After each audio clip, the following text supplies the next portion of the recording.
கூட்டணி அமைச்சோம். மத்திய உள்துறை அமைச்சர் வந்தார், அவரை நான் சந்தித்தேன்.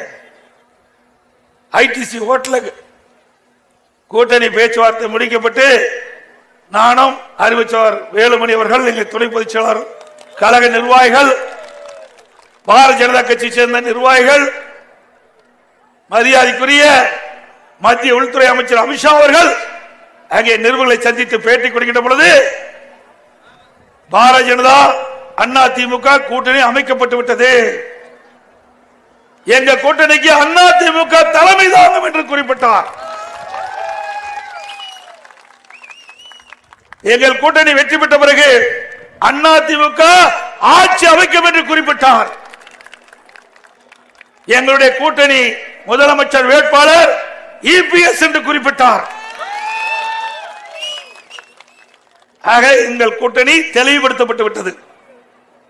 ஆனா எதிரணியில் இருக்கின்ற திமுக கூட்டணியில் அங்கம் வைக்கின்ற கட்சிகள் பயம் வந்துட்டது, ஏதோ பேசிட்டு இருக்கிறாங்க. நாங்க கூட்டணி அமைச்சோம், நீங்க எங்க கவலைப்படுறீங்க? எங்களுக்கு விருப்பம் பாரதிய ஜனதா கட்சியோட கூட்டணி. பாரதிய ஜனதா எங்களோட கூட்டணி வைக்கணும்னு சொல்றோம், ஐஜேக கட்சி எங்களோட கூட்டணி வைக்கணும்னு சொல்றோம். அவருடைய விருப்பம் எங்களுடைய விருப்பம், ஃபார்வர்ட் பிளாக் நான் கூட்டணி அமைச்சிட்டு இருக்கிறோம். இப்படி இன்னும் பல கட்சிகள் எங்க கூட்டணியில் அங்க வைத்திட்டு இருக்குது.